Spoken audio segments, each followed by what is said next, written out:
Selamat datang di Media Edukasi Sumayasa Dum Edukasi Media Pembelajaran asik, kreatif, dan menyenangkan. Halo adik-adik, adapun materi yang akan kita bahas kali ini yaitu mengenai perkembangbiakan pada tumbuhan buku IPA kelas 9 semester 1 bab 2. Burung beo burung belibis, buah naga dimakan ulat. Tonton video ini sampai habis, semoga bermanfaat. Oke, sebelum lanjut, mari kita berdoa bersama-sama agar diberi kelancaran dalam belajar. Dan jangan lupa untuk dukung channel ini dengan klik subscribe, like, dan share agar video ini dapat memberi manfaat untuk kita bersama. Adapun pokok bahasan yang akan kita bahas pada materi kali ini, diantaranya yang pertama ada perkembangbiakan tumbuhan Angiospermae, yang kedua perkembangbiakan tumbuhan Gymnospermae, yang ketiga perkembangbiakan tumbuhan paku, yang keempat perkembangbiakan tumbuhan lumut, dan yang terakhir teknologi perkembangbiakan pada tumbuhan. Perkembangbiakan pada tumbuhan terdapat 3 jenis tumbuhan. Yang pertama spermatofita atau tumbuhan berbiji, yang kedua pteridopita atau tumbuhan paku, dan yang ketiga bryopita atau tumbuhan lumut. Spermatofita dibagi menjadi dua, yaitu Angiospermae dan Gymnospermae. Angiospermae adalah tumbuhan berbiji tertutup dan Gymnospermae adalah tumbuhan berbiji terbuka. Angiospermae dapat berkembang biak melalui 3 cara, yaitu vegetatif alami, di mana vegetatif alami ini tumbuhan berkembang biak dengan dirinya sendiri, sementara vegetatif buatan dibantu oleh manusia, dan yang terakhir adalah generatif. Dengan cara vegetatif alami melalui rizoma, stolon, umbi lapis, umbi batang, kuncup adventif daun. Sementara dengan vegetatif buatan dibantu dengan cara cangkok, merunduk, dan stek.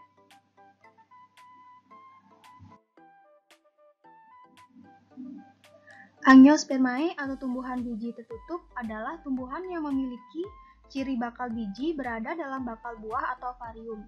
Bakal buah selanjutnya akan berkembang menjadi buah dan bakal biji berkembang menjadi biji. Angiospermae dapat berkembang biak dengan vegetatif alami, di mana perkembangbiakan vegetatif adalah cara perkembangbiakan tumbuhan dengan menggunakan bagian tumbuhan, dapat menghasilkan individu baru tanpa melibatkan proses fertilisasi atau proses peleburan inti sel sperma dengan inti sel telur sehingga membentuk zigot. Sementara vegetatif alami adalah tumbuhan yang dapat berkembang biak dengan bagian tubuhnya tanpa bantuan manusia. Vegetatif alami. Yang pertama, tumbuhan dapat berkembang biak dengan menggunakan rizoma, di mana rizoma sendiri adalah tunas pada batang yang ada di dalam tanah. Contoh dari tumbuhan yang menggunakan rizoma untuk berkembang biak antara lain jahe, kunyit, lengkuas, dan temulawak. Yang kedua ada stolon. Stolon adalah batang tumbuhan yang menjalar di atas tanah. Tunas dapat tumbuh pada buku dari stolon. Saat tunas terpisah dari tanaman induk, tunas sudah mampu tumbuh menjadi individu baru, contohnya stroberi dan pegagan. Nah, yang ketiga ada umbi lapis. Contoh dari tumbuhan yang menggunakan umbi lapis untuk berkembang biak adalah bawang merah, di mana umbi lapis sendiri adalah susunan berlapis-lapis yang terdiri atas daun yang menebal, lunak, dan berdaging serta batang yang berupa bagian kecil pada bagian bawah umbi lapis yang disebut dengan cakram. Dengan demikian dapat dikatakan bahwa umbi lapis atau bulbus merupakan modifikasi batang dan daun. Yang keempat, menggunakan umbi batang, contohnya kentang dan umbi jalar, di mana umbi batang sendiri adalah batang di dalam tanah dan berisi cadangan makanan. Umbi batang selain berfungsi untuk menyimpan cadangan makanan, juga berfungsi untuk perkembangbiakan. Yang kelima, menggunakan kuncup adventif daun, contohnya pada tumbuhan cocor bebek, di mana kuncup adventif daun atau tunas liar pada tepi daun merupakan kuncup yang terdapat pada tepi daun Pada bagian daun yang demikian dapat membentuk kuncup. Kuncup merupakan calon tunas yang terdiri atas calon batang beserta calon daun.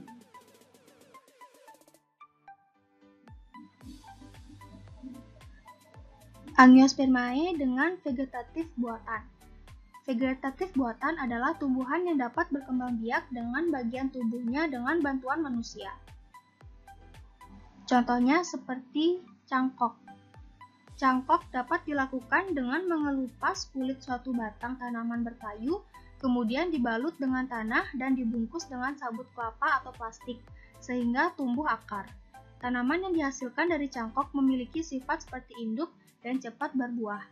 Cangkok dapat dilakukan pada tanaman berkayu seperti mangga, rambutan, dan jeruk. Yang kedua ada dengan cara merunduk. Merunduk dapat dilakukan dengan membenamkan tangkai tanaman ke tanah sehingga bagian yang tertanam dalam tanah tumbuh akar. Jika akar telah tumbuh, tanaman dapat dipisahkan dari induk. Merunduk dapat dilakukan pada tanaman yang memiliki cabang batang yang panjang dan lentur, misalnya seperti bunga alamanda. Yang ketiga dengan cara stek. Stek adalah cara perkembangbiakan vegetatif dengan memotong atau memisahkan dari induk suatu bagian tanaman dan kemudian ditanam untuk menghasilkan individu baru, misalnya untuk menanam ketela pohon, dapat menggunakan batangnya atau disebut stek batang. Tanaman cocor bebek dapat diperbanyak dengan menggunakan stek daun. Tanaman sukun dapat diperbanyak dengan menggunakan stek akar. Petani juga menggunakan teknik stek untuk menanam tebu, rumput gajah, untuk pakan ternak, dan pohon seruni. Perkembangbiakan tumbuhan Angiospermae dengan cara generatif. Pada perkembangbiakan generatif, sel sperma dan sel telur mengalami fertilisasi, sehingga terbentuk embrio yang tersimpan dalam biji. Biji dapat tumbuh dan berkembang menjadi tumbuhan baru.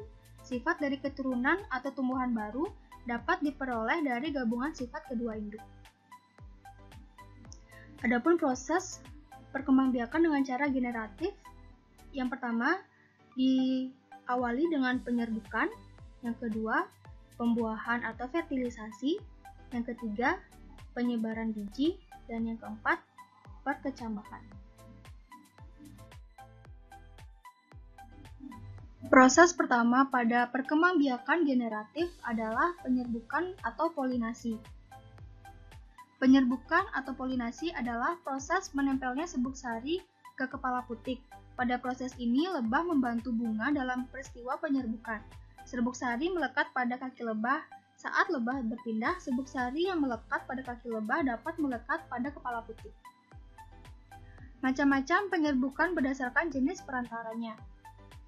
Yang pertama, anemogami adalah penyerbukan dibantu oleh angin. Yang kedua, ada entomogami, penyerbukan dibantu oleh serangga. Yang ketiga, ornitogami adalah penyerbukan yang dibantu oleh burung. Yang keempat, chiropterogami adalah penyerbukan yang dibantu oleh kelelawar. Dan yang terakhir, antropogami adalah penyerbukan yang dibantu oleh manusia.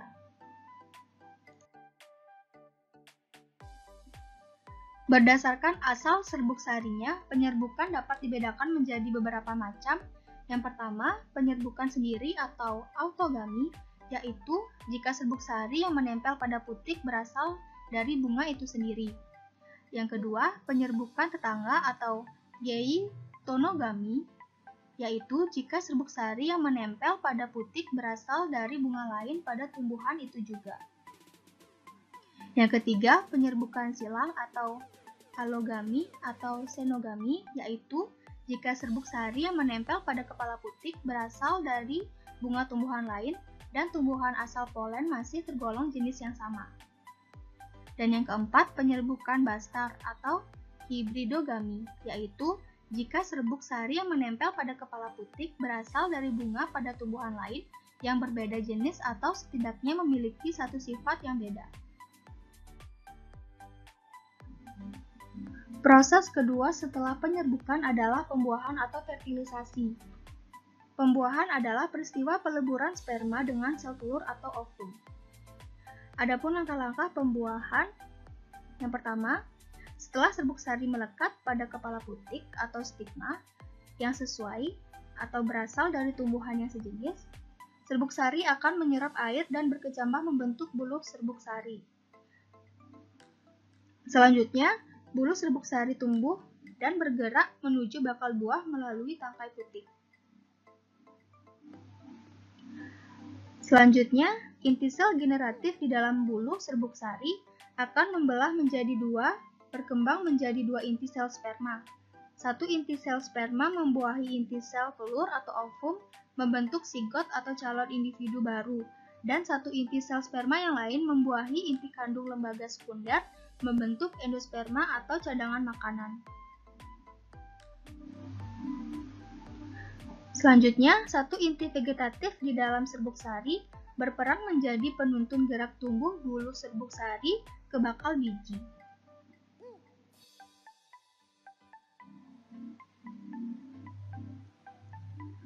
Proses yang ketiga yaitu penyebaran biji.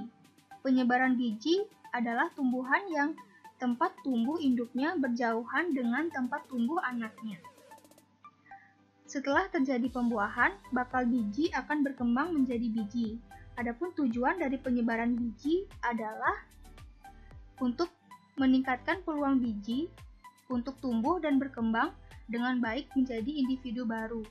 Hal ini karena biji yang tumbuh pada suatu era yang dekat dengan induk akan berkompetisi dengan induk untuk mendapatkan cahaya, air, dan nutrisi. Pembantu penyebaran biji, yang pertama dibantu dengan cara anemokori, yaitu proses penyebaran biji dengan bantuan angin. Ciri tumbuhan yang penyebarannya dengan cara ini adalah bijinya kecil, ringan, dan bersayap, contohnya seperti biji bunga dandelion. Yang kedua, hidrokori, yaitu proses penyebaran biji dengan bantuan air. Ciri tumbuhan yang penyebarannya dengan cara ini adalah hidupnya di dekat daerah perairan, misalnya di pantai ataupun tumbuhan yang hidup di air, contohnya seperti pohon kelapa dan bakau. Yang ketiga dengan antropokari adalah penyebaran biji dengan bantuan manusia. Proses penyebaran dengan cara ini dapat terjadi secara sengaja ataupun tidak sengaja. Selanjutnya ada zookori, adalah proses penyebaran biji dengan bantuan hewan. Penyebaran ini dibagi menjadi 4, yaitu entomokori atau serangga, dibantu oleh serangga. Selanjutnya ada chiropterokori, dibantu oleh kelelawar. Ornitokori dibantu oleh burung, dan mamokori dibantu oleh mamalia.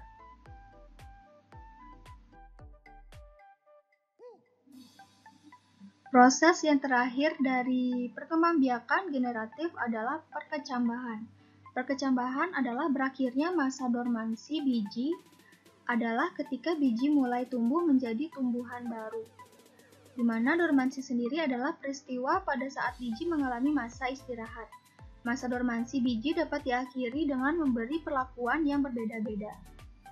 Adapun faktor-faktor dari perkecambahan yang mendukung perkecambahan ada 2, yaitu faktor dalam dan faktor luar.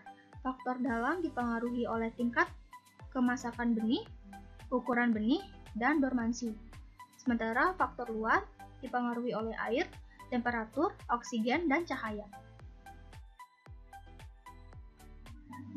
Perkembangbiakan tumbuhan gimnospermae.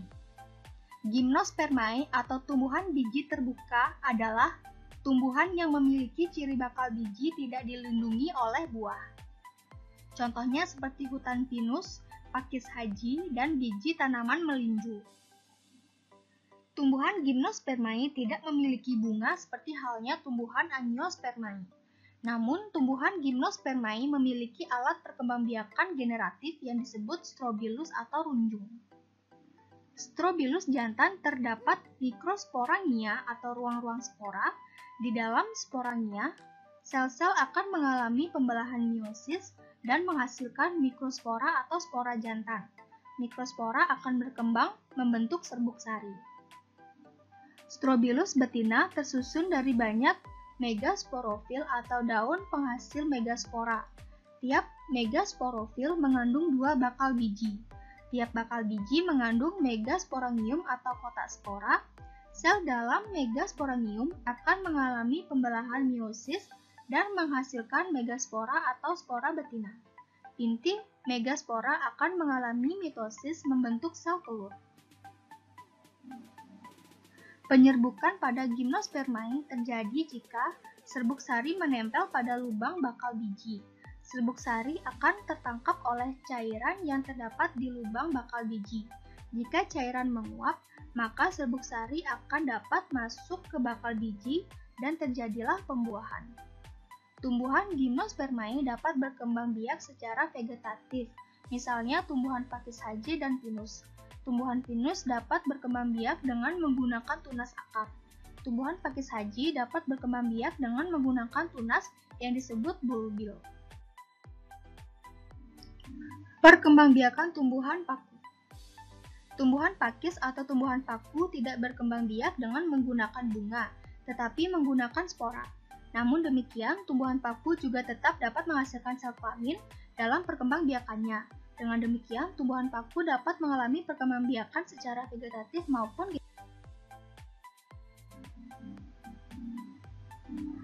perkembangbiakan tumbuhan paku melalui beberapa proses. Yang pertama, jika kadar air pada kotak spora berkurang, kotak spora akan pecah dan mengeluarkan spora yang ada di dalamnya. Selanjutnya, spora akan tersebar dan akan tumbuh menjadi protalium jika lingkungannya sesuai untuk tumbuh. Selanjutnya, protalium akan berkembang dan menghasilkan antheridium dan archegonium. Antheridium akan menghasilkan sperma berflagel atau berekor, dan archegonium menghasilkan sel telur. Selanjutnya, fertilisasi terjadi jika sperma yang dihasilkan oleh antheridium sampai pada sel telur yang dihasilkan oleh archegonium sehingga akan dihasilkan zigot. Perkembangbiakan vegetatif pada tumbuhan paku dilakukan dengan rizoma. Perkembangbiakan tumbuhan lumut. Lumut merupakan tumbuhan yang hidup di daerah yang lembab. Tumbuhan lumut dapat berkembang biak secara generatif dengan menghasilkan sel kelamin dan secara vegetatif dengan menggunakan spora. Perkembangbiakan vegetatif. Perkembangbiakan vegetatif melalui kuncup atau gemae dan melakukan fragmentasi. Fragmentasi terjadi ketika tumbuhan lumut melepaskan sebagian tubuhnya untuk menjadi individu baru. Selanjutnya, perkembangbiakan generatif. Pada satu individu, lumut memiliki antheridium yang dapat menghasilkan sel sperma dan archegonium yang dapat menghasilkan ovum. Adapun proses dari perkembangbiakan generatif yang pertama, fertilisasi terjadi jika sel sperma sampai pada ovum yang terdapat pada archegonium dengan bantuan air.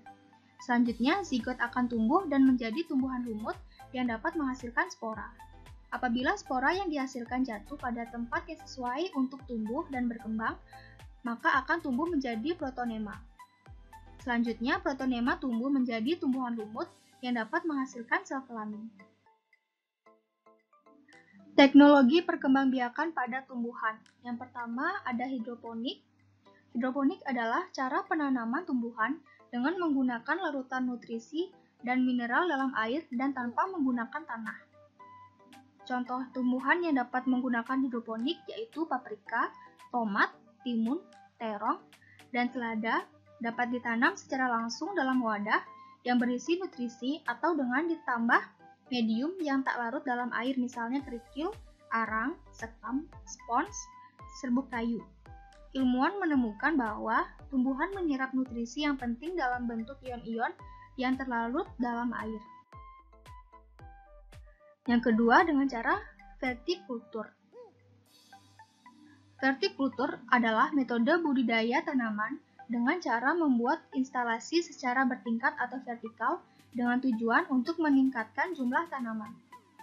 Teknik budidaya ini merupakan konsep penghijauan yang cocok untuk daerah perkotaan dan lahan terbatas. Selanjutnya ada kultur jaringan tumbuhan, di mana kultur jaringan adalah suatu metode perbanyakan tumbuhan dengan cara mengambil suatu bagian dari tanaman seperti sel atau sekelompok sel, jaringan, atau organ. Bagian tanaman yang telah diambil selanjutnya ditumbuhkan dalam kondisi steril pada medium yang mengandung nutrisi dan zat pengatur tumbuh atau hormon.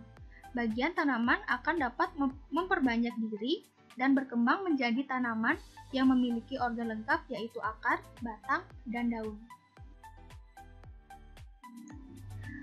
Nah, sekian pembahasan materi untuk kali ini. Selanjutnya, kalian bisa mengerjakan kuis SMART yang terdiri dari 5 soal. Soal yang pertama yaitu, sebutkan dan jelaskan perkembangbiakan tanaman Angiospermae dengan vegetatif alami. Soal yang kedua, jelaskan apa yang kalian ketahui tentang perkembangbiakan tumbuhan Gymnospermae. Soal yang ketiga, jelaskan proses perkembangbiakan tumbuhan paku.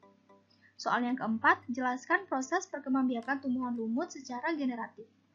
Soal yang terakhir, sebutkan dan jelaskan teknologi perkembangbiakan pada tumbuhan. Sekian pembahasan materi kali ini, semoga bermanfaat untuk kita semua. Nasi kecap rasanya gurih, ditambah kuah daging cumi. Saya ucapkan terima kasih sudah mendukung video kami. Untuk mendukung video ini, jangan lupa untuk komen, subscribe, like, dan bagikan ke teman-teman kalian agar manfaatnya kita bisa rasakan bersama. Sampai jumpa di materi berikutnya. Bye-bye.